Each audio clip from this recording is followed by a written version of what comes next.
Welcome, everybody.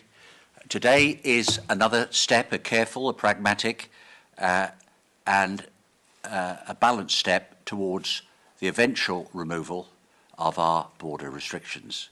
But that time is still some time off. But today, we've moved forward so that if you fall into a Category 2 zone, and that's a zone where there's a prevalence of 30 or less per 100,000, then once you've had your negative test on arrival, you can, with certain limited restrictions, go about your business. Now, that's where we are, and we move to that today. But of course, over the last week or so, we've had very many perceptive and reasonable questions about what does it mean, how does it work, where do we get our data from, and what's it all about. Now, this afternoon, Dr. Brink and I will go through why the thresholds are set as they are, how we use the prevalence data, and what the risks are, and how we manage them. Now, many people have looked at the UK data, and they've also looked at the border measures in Jersey or the Isle of Man. We're not in the same place as those other jurisdictions. We have no on-island restrictions, not a single one. You can attend any pub, restaurant, gig, sports function with crowds of any size and no restrictions. And we've just had a Liberation Day, and a proper Liberation Day. So that's the freedom we want to maintain, and we believe most islanders want that too. So we're not going to be rushed and we're not going to be pressured, but we're not being unduly cautious. Other jurisdictions have kept some internal restrictions in place. Now that is an additional protective measure for them that we don't have. And my comment should not be read as criticising anywhere else and how they're dealing with it. We're dealing with it in what we regard as the best interests of our community. For us, our protection comes entirely from our border restrictions and vaccinations. Our vaccination programme has gone and is going extremely well, but it's still got some way to go yet. So we've taken a proportionate approach to the prevalence thresholds for Category 2, and Dr. Brink will talk you through the modelling of that and exactly why it's where it is. Now, the Civil Contingency Authority, in the light of the information that we had, in the light of the questions from Bailiwick residents, reviewed the thresholds for Category 2 again. And we were asked if we considered raising them. We decided, after due consideration, not to do that. So any rise in the categorisation, any relaxation of the prevalence thresholds brings with it an additional risk of an outbreak and, at the worst case, a third lockdown. Nobody wants that. So our thresholds and our methodology are consistent, unchanged, and we believe foolproof. Now, of course, we continue to work towards the 1st of July, which is less than 7 weeks off, as when we hope and expect, but we cannot guarantee. I don't give a guarantee today. Dr. Brink's not going to be able to give a guarantee to you that all will be well, but we expect it to go forward in a productive way. And we hope then to be able to remove many significant travel restrictions, at least for travel within the British Isles. So as I say, that's less than 7 weeks away, and we're not going to take any unnecessary risks between now and then. We've today, and I think contemporaneously, published a briefing paper which was discussed by the CCA on this, so you can see and take your time to consider the methodology behind our categories. And again, Dr. Brink will discuss that in her slides in a moment. And she's got quite a few slides for you today. She will also respond to some claims that we're making up the data or fudging it or hiding it. Absolute bunkum, absolute rubbish. I think, and particularly Dr. Brink, has earned the reputation for following the evidence. But it's technical, so we'll take time and explain it today. We fully understand for some people they want to travel. Absolutely. I understand that. We've all spent months, over a year, having severe restrictions about our travel arrangements. But we're nearly back to normal. Please be mindful that the UK and the other islands are not back to normal. For most of the period of time since we've had the first lockdown over a year ago now, 14 months ago, and then the subsequent one in January of this year, taking those periods apart, we've had considerable freedom in this island and this bailiwick that nowhere else has had, and we want to be able to continue to enjoy that. As I'll admit, we all expected from a broadcast a few weeks ago, that more regions in the UK would have dropped into Category 2 by now. Now, we can't make up the evidence, and we're not going to alter it or fudge it, as I've already said. Prevalence then was coming down quickly. It slowed down. In some regions, it's even begun to creep up again. Now, we've always caveated, and I've done so again today, our predictions, and said things can and do quickly change. Well, that's happened. So although we hoped more regions would be in Category 2 today, they're not. But that's kept under regular review, and Dr. Brink will deal with that. Nobody wants to stop anybody travelling. And it's because the prevalence rates have not come down as quickly as we hoped that those regions carry more risk. And you've heard something today in the news about an Indian variant in the UK and what the UK Prime Minister may have to do.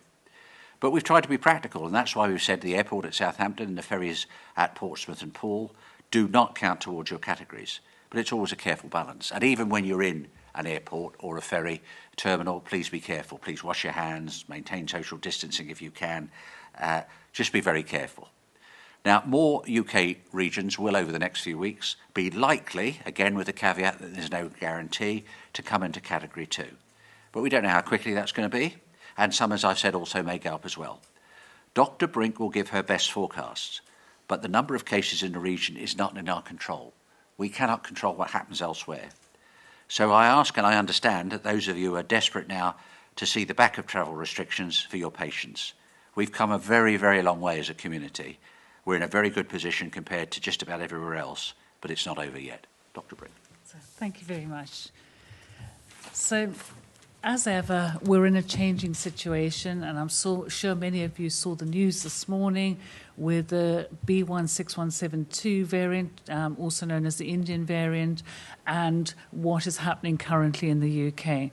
So I think that just reminds us a pandemic is, by definition, an unstable situation, and we always need to look at the emerging evidence and what is happening both here and across the world.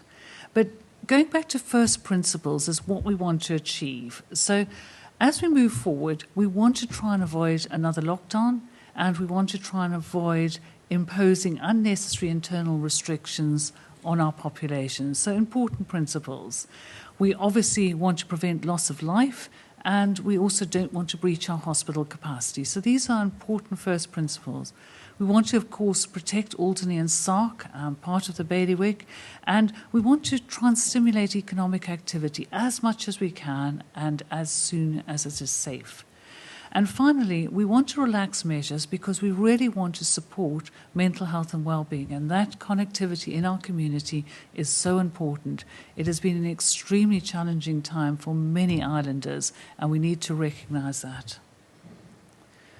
So this is my favourite slide now, which is my tipping point slide. And the tipping point looks at the NPIs, the non-pharmaceutical interventions versus vaccination.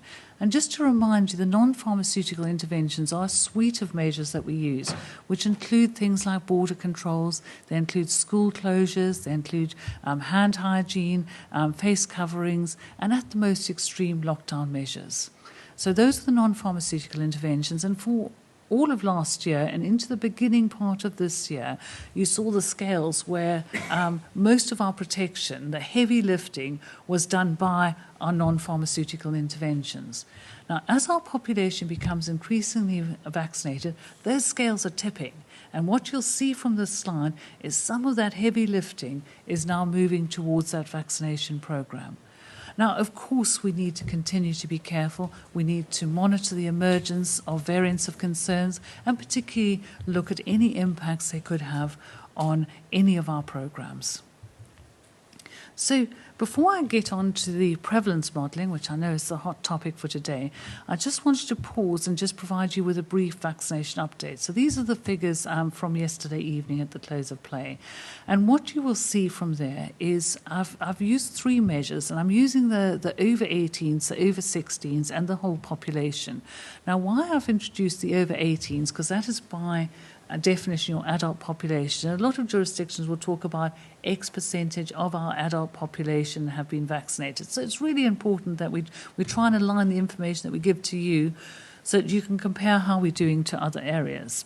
And we feel that is very relevant. So if you look at the over 18s, 72% have had at least one dose of vaccine. And of those, 36 have had one dose, and the remaining 36 have had 2 doses of vaccine. So that gives you your total of 72%.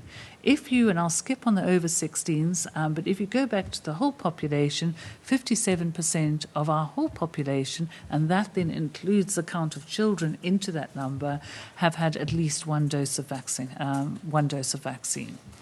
Now, some of the other metrics we measure, I think you all know the total doses per 100 population doesn't fill me with any degree of enthusiasm, but again, it's a metric that is published widely on various data sources, and our total doses per 100 population is 85. So just to remind you, that's counting doses and not people. So if you look at countries with higher vaccination levels like Israel, you'll see that their levels are above 100. Now, all in all, we've now delivered just under 56,000 doses of vaccine to islanders. So it is by far the biggest vaccination program that has ever been rolled out in the bailiwick. So I'm going to spend some time talking about country regional classification and the viral prevalence, but also just pause and explain to everyone how our prevalence calculation is done. Now, I do think this is important, and I do think it's important that we share how we calculate our data in an open and transparent way. But just to remind you all, and I'm just going to focus on category 2 and 3 today, is for category 2 travellers, it's a prevalence of less than 30 per 100,000, and then you have a test on the day of arrival, you isolate until you get that negative result, and a test on day 7. And for category 3, it's 30 to 100,000, and there you're looking at a test on the day of arrival, isolation for 7 days, and release to passive follow-up in the time after you've received a negative test. So if we then look at our definitions of passive follow-up, a lot of this requires common sense and the joining together as a community to achieve and keep us safe. So first of all, immediately report any symptoms. As I'm sure you're all aware, we've kept the clinical helpline open. That means that a person can access not only advice on testing, but also the test free of charge, and that's important for us. We also don't want people in passive follow-up to go into vulnerable areas unless it's been explicitly discussed with that area involved. So that includes things like healthcare settings, care homes, Princess Elizabeth Hospital, and all of this is by prior agreement. So there will be people who've come over, for example, to see critically ill relatives, and of course we then make a plan for them to visit those relatives. But in general, we'd ask people not to unless they have a specific reason.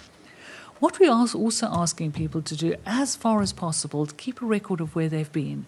And that just really helps us with contact tracing. So if someone does come positive, it helps us go back and do some effective contact tracing.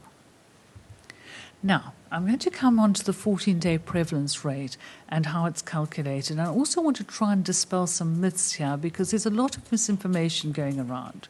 So basically, the 14-day prevalence rate is simply a tool for us to measure recent incident cases in a given area. And that allows us to do a risk assessment. And it's really that risk assessment that is associated with this methodology that is important because we define what risk we think we can manage in the bailiwick. So very briefly, the 14-day rate is calculated by taking the total number of new cases in a country or region over the last 14 days, and then you divide it by the population involved and you multiply it by 100,000. So it's a fairly standard methodology that many people will use. That same 14-day rate is used by Jersey, it's used by the Isle of Man, and it's also used by the ECDC, the European Centre for Disease Prevention and Control. Public Health England provide a 7-day rate. Their 7-day rate allows them to compare regions within the UK and monitor trends there. So there are various methodologies. It doesn't really matter what methodology you use. The important thing is to define what risk you think your population can accept if you're using a prevalence rate to define border restrictions. So the other point or the other issue that people have been asking me questions about, and again, I think it's appropriate that people have, and I don't think we always, because we work so closely with the data, I don't think we always explain it that well. So the 14-day rate is a rolling rate, so it's over a 14-day period, but what we also want to do is have a stable analysis of our trends. So when a country is or a region is in a region, we have 7 consecutive days for that country to change category. Now that helps because if the prevalence pops above, say for example if it's category 2, 30 per 100,000, so if it goes to 31 per 100,000, we don't immediately recategorize that region because the next day it could be down at 29 and you don't want regions bouncing in and out. So for that 7-day period we watch, and if a region is consistently above a prevalence of, say, if we're talking about category 2, 30 per 100,000, after 7 days of being above that level, we'll then move it onto category 3. And the same is with regard to moving it down. So what we then have is a stable trend, a stable analysis of what's going on. And I think that's helpful when people then look forward and start planning travel. Now, the UK data comes from Public Health England, and we use UK data sources for the UK. We also use other data sources for other jurisdictions, for example, Santé Publique, to analyse the French region. So we use a number of national and international data sources. Now, the 14-day rate is not comparable to the 7-day rate. So both are tools to assess a prevalence rate, but what you then have to consider with that tool is what does it mean? And I'm going to try and show you what it means. But before I do that, what I want to do is take a brief look at other jurisdictions. Now, I think, as I've made it clear to you over the past 15, 16 months, I'm not a big fan of comparing jurisdictions, in that I think that everyone has to design a program that is right for their jurisdiction, and inevitably we're in a pandemic, in a new situation, and there aren't right or wrong answers.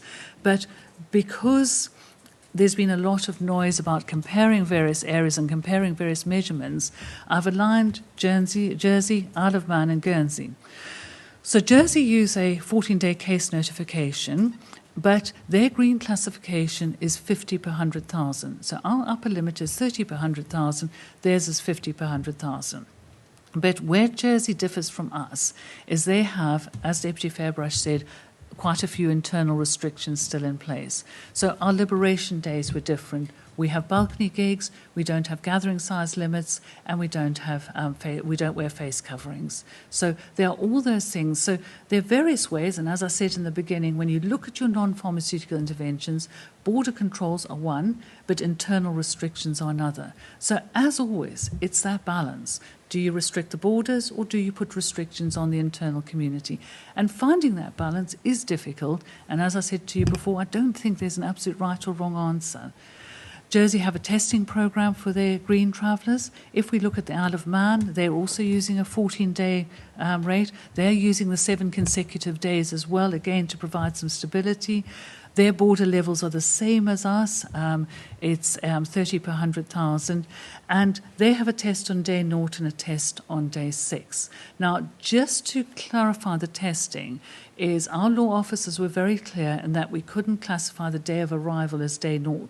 So we classified the day of arrival as day 1. So we have day 1 and day 7. The Isle of Man have day 0 and day 6. Essentially, it's the same testing program.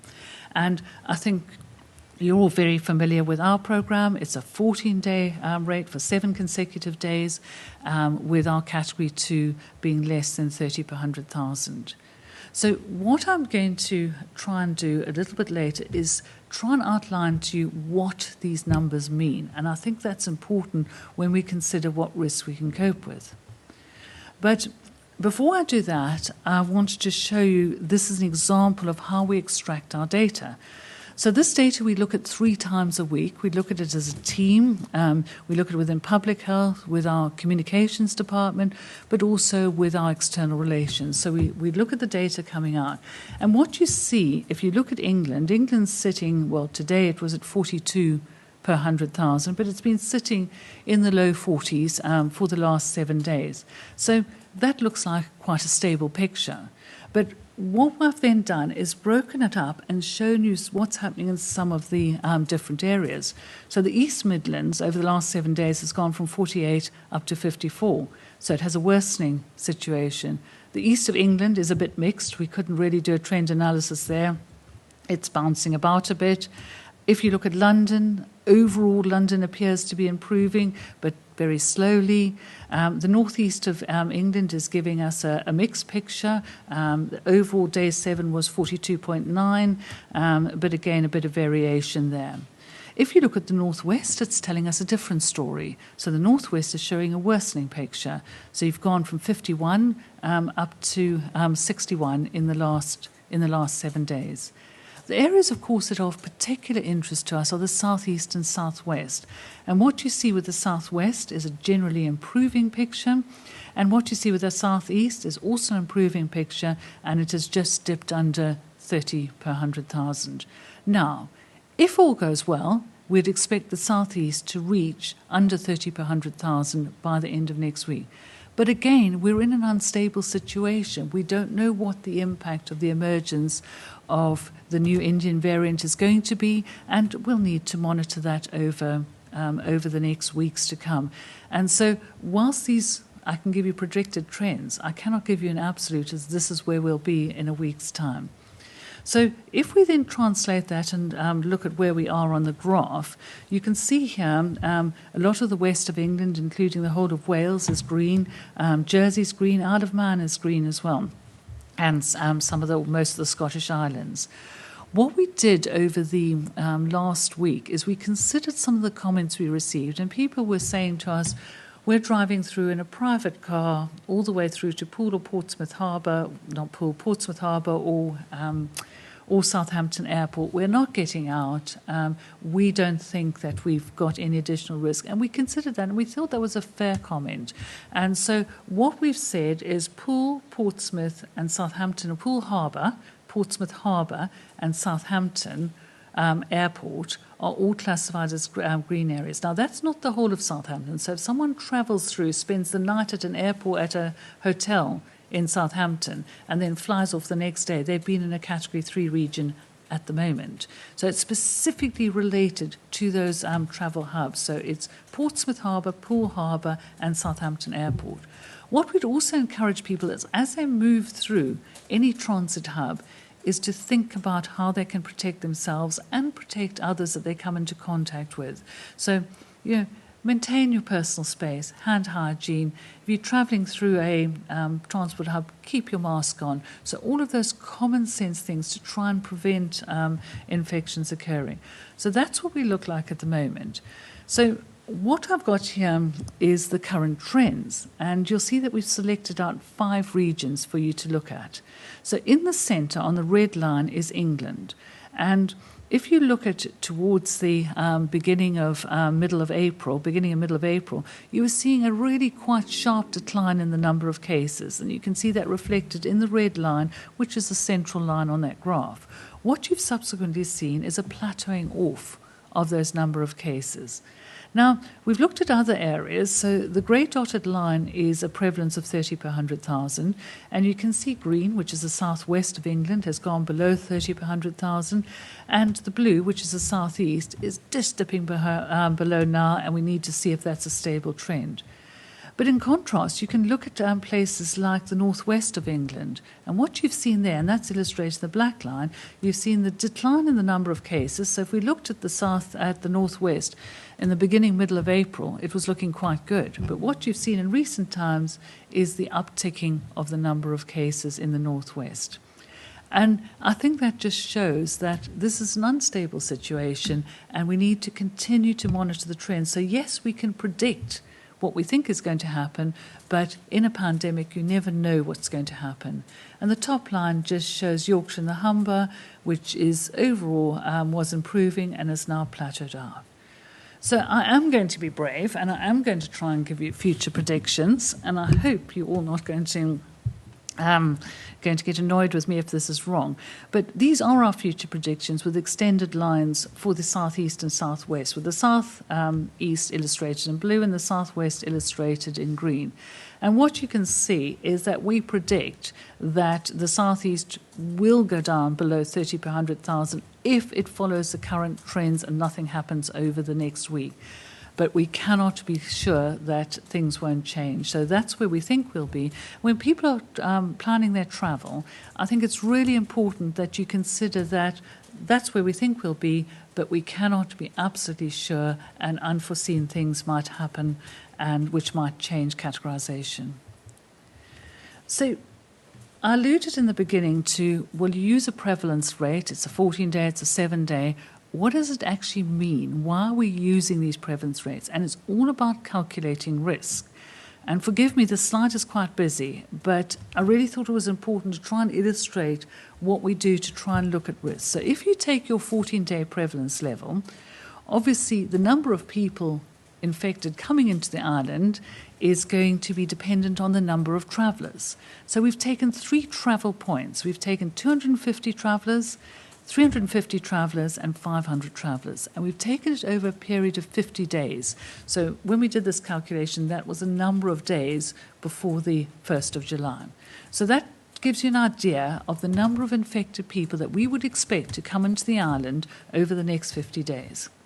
So the first 2 columns show the expected travellers, and I had to put in standard deviations because there are small numbers, and standard deviations can show how much those numbers can fluctuate.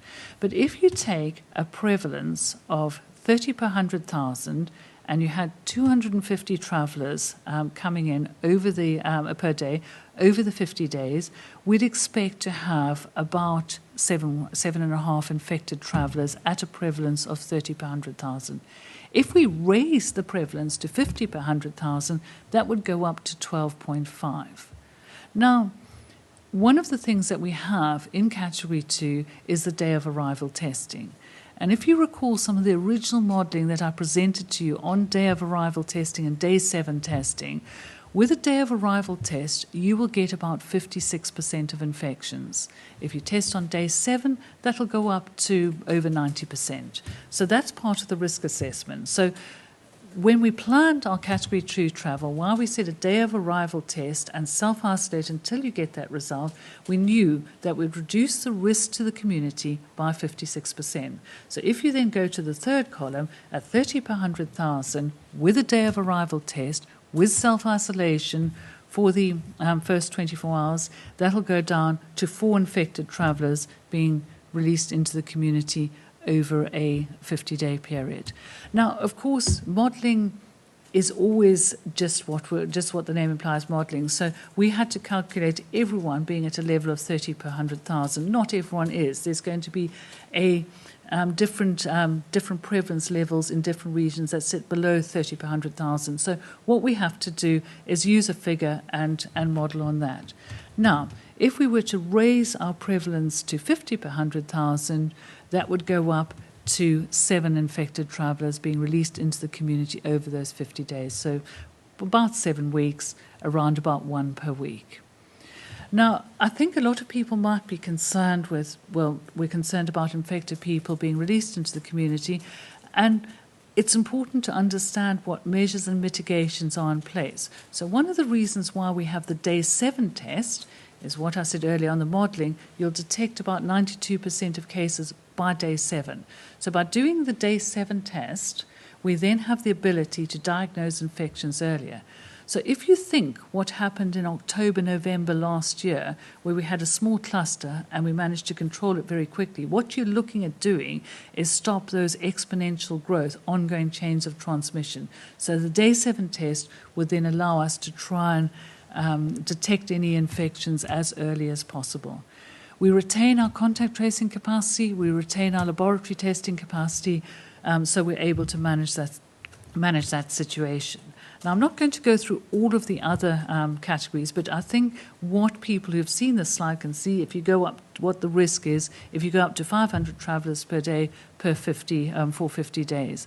And that just shows you how you model the risk. So actually, you do the prevalence calculation, but the important thing is if you use that methodology, what is the impact on your community and how are you going to manage that impact? and that is absolutely critical for any modelling. So I hope that provides some background into, I could show you lots more slides, but I won't, into how we do the modelling.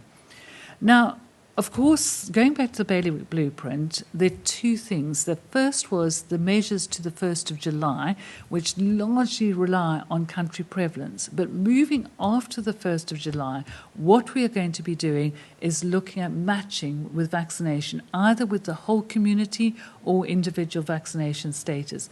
And the plan is also then to align international travel with the UK traffic light system. So it then maps out our greater connectivity as we move forward through this pandemic. Again, and I must emphasise, this is the planned way forward. It's unpredictable. We don't know what's going to happen over the next few weeks, and we may have to modify this if we need to do for the public health of the Bailiwick.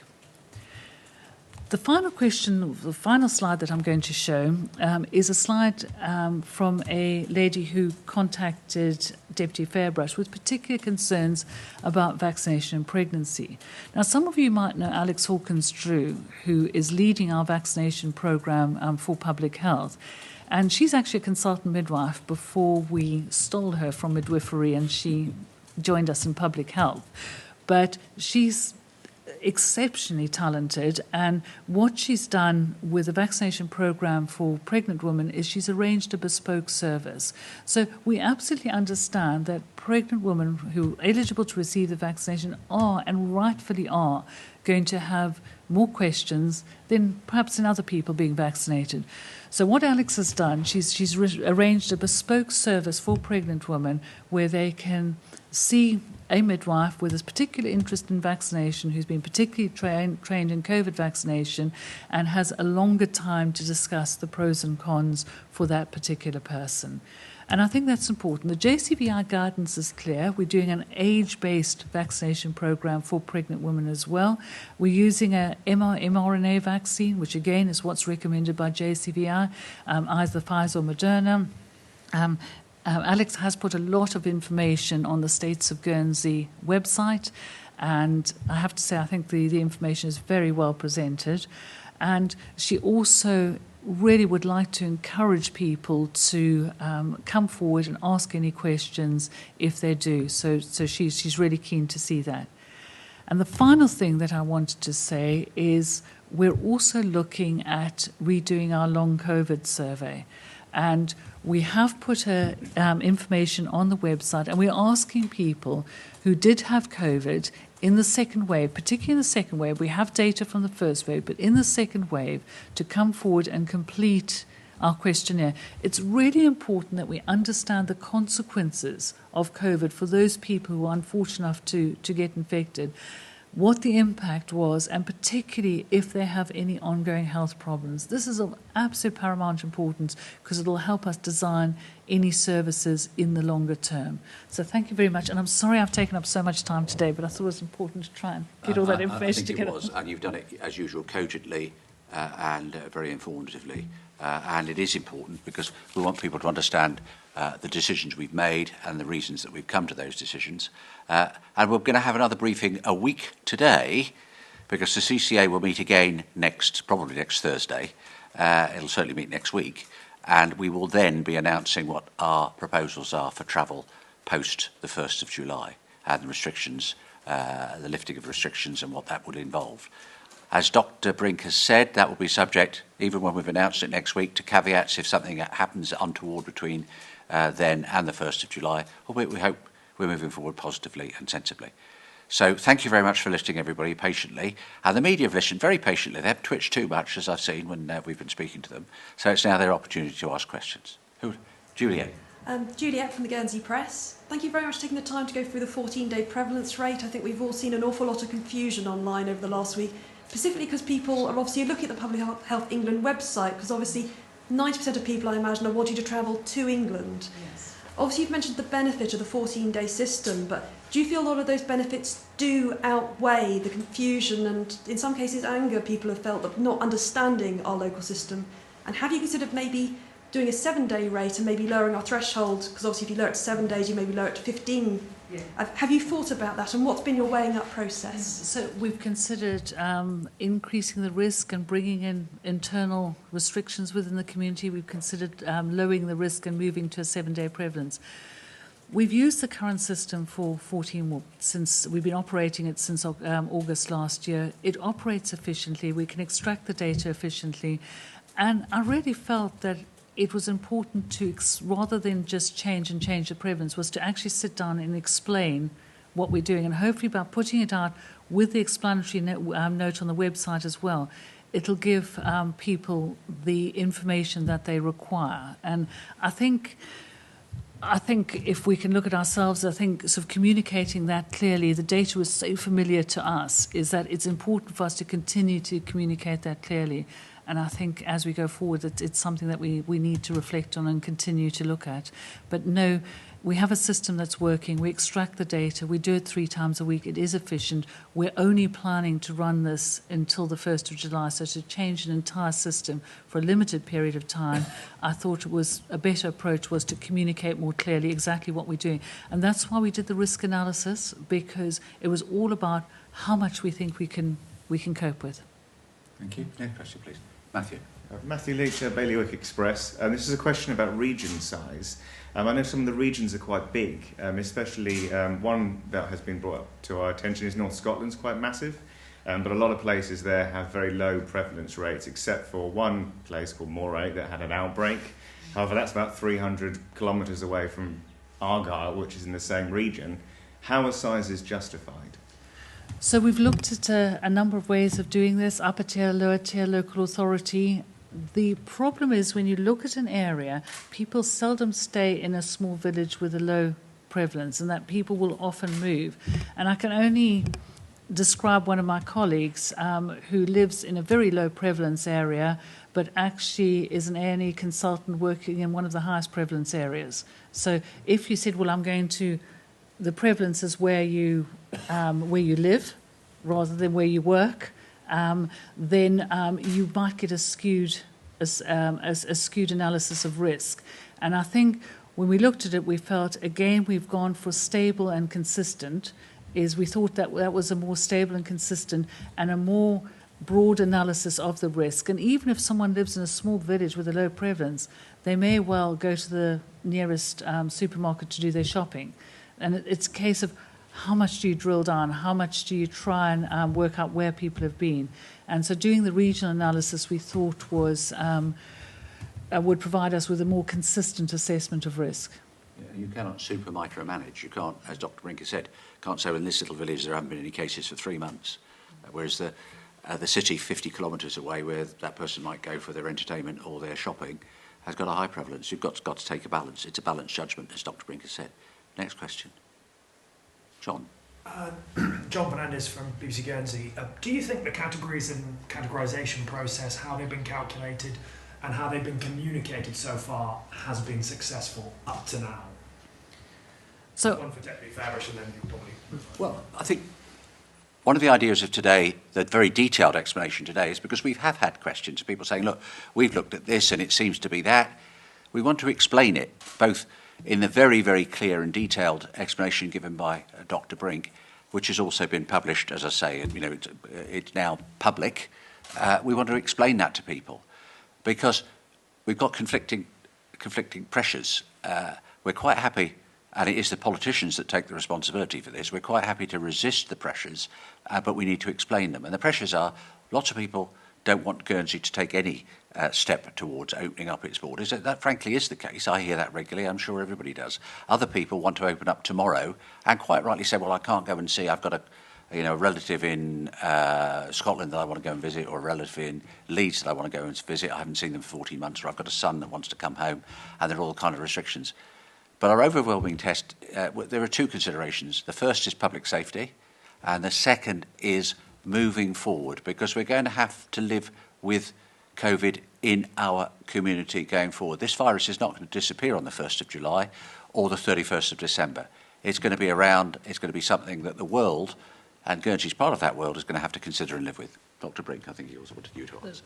We've used the same calculations since August last year. So nothing has changed with regard to that. And we spoke about it when we first brought out the categorisation, and there weren't questions on it at that stage. I think it is simply the confusion when people look at different areas. And we've always been absolutely clear we use a 14-day prevalence rate, as has Jersey on their website, as has the Isle of Man on their website. So that data is there.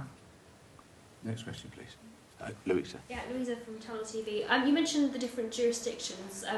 What's going to stop people coming from, say, a Category 3 to Jersey and then maybe meeting up with family in Jersey and then coming back to Guernsey? Can people kind of get around the restrictions in that way, can't they? Well, yeah, but you've got to test. If you go to Jersey, Jersey is Category 2 from today, so you go to Jersey, you have a test when you come back.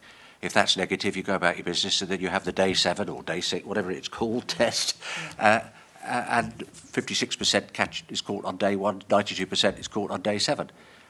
Nothing can be perfect. You can't stop that. But what we can do is ask people, as again, Dr. Brink has made clear throughout, not only today but throughout, and we've made clear throughout, is be sensible and be prudent and be responsible.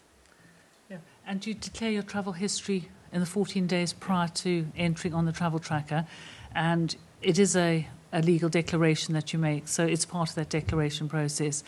And I have to say, in defence of the population of Guernsey, is that people have been amazingly compliant and supportive, and everyone wants to keep the island safe. It is a joint wish that we have together, so I think we can be very thankful for that. Thank you. In relation to the travel tracker, I think last time we met in this room we did discuss about obviously people needing to be honest on the travel tracker, and you mentioned obviously that people do risk prosecution if they do lie. Since then we've obviously brought in the situation where people are able to travel through Southampton and Portsmouth and then declare in theory they've just come up from Cornwall, but you must recognise this is going to put a fairly strong temptation for possibly some unscrupulous members of our community to maybe not tell the truth. I mean, did this concern you when you were discussing it in the CCA? And what checks are going to take place to make sure that people are actually saying, well, let's say I've spent the last 2 weeks in Cornwall, what checks can be done to make sure they haven't just spent the last 2 weeks in London, for example? Well, we're not allowed to say too much what we discussed at the CCA because of the law, but we want to be as frank and open as we can. Of course we're concerned, and human nature is such that some people will not tell the truth. But it's the point Dr. Brink has just made. The people of the bailiwick have been overwhelmingly honest. They want to protect the community. They don't want to infect themselves. They don't want to have other people infected and their health affected.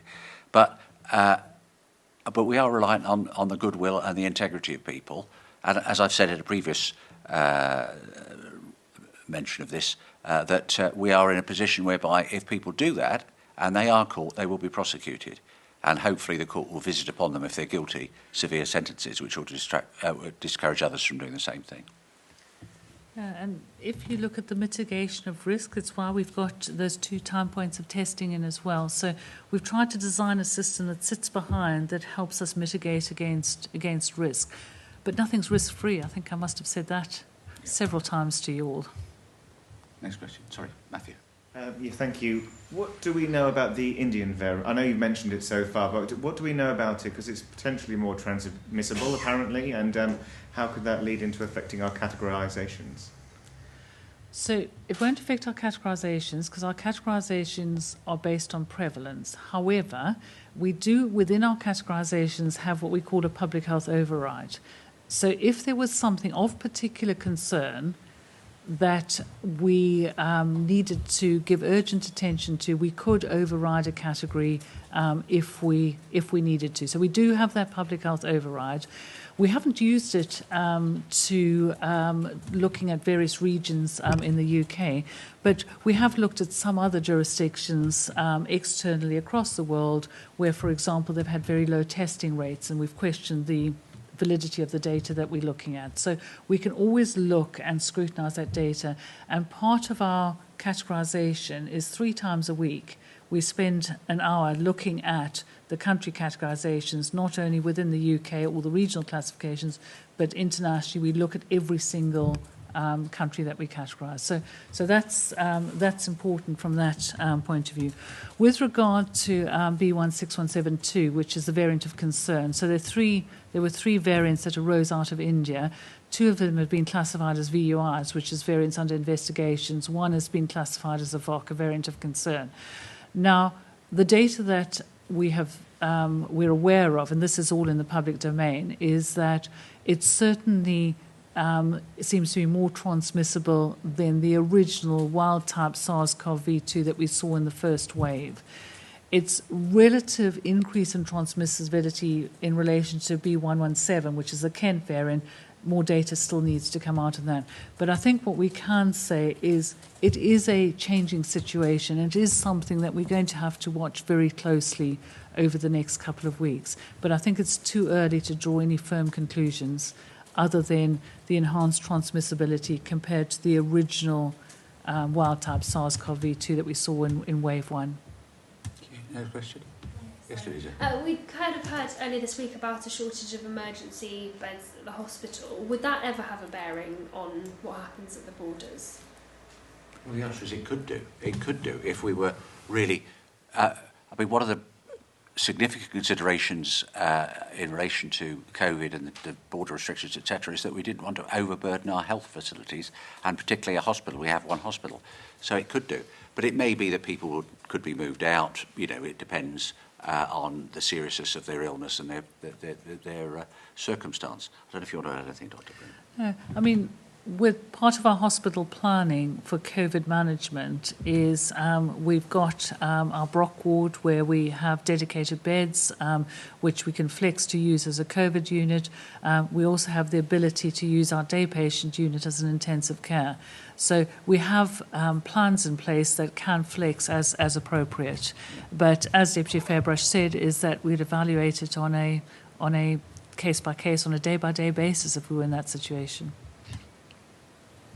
We've obviously got the test on arrival system coming in, obviously today, from people travelling from Category 2. We've had some contact from some people in the UK who would like to come over, but obviously they've got that sense of nerves that, for example, let's say they are unaware they might test positive, and that obviously puts them off coming in case there's a risk they might need to quarantine for longer than they expect. Have you considered having people being able to test before they come to Guernsey and prove when they arrive, say, look, here is my negative test result from 48 hours ago, and have it that way, so that when people know when they arrive, they're not really running a risk of having to quarantine? So I think test before arrival, you're going to, every time you push the test back for the time person's travelling, someone could then, if they've had a test 72 hours, 48 hours, they could then become positive over that period of a couple of days. So interesting, I took a similar telephone call. The test on arrival gives us a precise analysis of risk when someone enters a bailiwick. So for the moment, that gives us a good analysis of risk. When I spoke to someone, in fact, it might have even been the same person, it sounds awfully similar, is what I said to them, well, if you really are that nervous and you don't want to take a risk, you always have the option of doing a test before for your own reassurance. But from our point of view, we want that precise analysis of risk on entry into Guernsey, because then we know that if someone is negative on arrival and positive on day 7, we've got that period of time to look into. If someone had a pre-test arrival and then became positive on day 7, we'd potentially have a plane in scope as well for contact tracing. So it's all about, we've looked at all of these processes in detail, and it's all about how we have the most effective and the safest process. So I understand that person's concerns, and I'm sure we're talking about the same person. I understand the person's concern, and actually I don't think they're unreasonable. But when I spoke to them, they fully accepted the fact that we wanted to know what the analysis of risk on arrival into Guernsey is, so we can have a defined period of time. If someone was negative and then became positive, we knew exactly what area we needed to focus on to snuff out any ongoing change of transmission. I think about it, it's no risk situation really, because if they have that test as very close as they can to their travel and it's negative, then the likelihood is when they tested in Guernsey they'll be negative. As Dr. Briggs said, you can't give an absolute guarantee. And if that isn't the case and they sadly test positive when they're here, it just shows the safety and security of our system. John? If we get a case of community seeding with our current vaccination rate, as you said, 57% of people have had their first dose, will we go into a lockdown, or will we at least up restrictions, or is this now the new normal? Well, we'll be making a decision. It'll depend on this. It'll depend on the situation. Dr. Brink referred to the community seeding. If you've got that in October, November, there were sufficient weapons in the armoury to be able to control that without a lockdown. It will depend on the question of degree. If it was really serious, we may have to impose restrictions. If it was really, really, really serious, then there could be a third lockdown. We very much hope that isn't the case. Dr. Brink. Yeah, I think you're absolutely right. I think it depends on the circumstances. So in October, November last year, I was quite happy that we were on top of things and we could prevent that. That was a different situation that we faced in January, hence the advice being entirely different. So it would depend on the extent of community seeding. It would depend on whether what virus it was, variant of concern, what the current knowledge of that variant of concern was.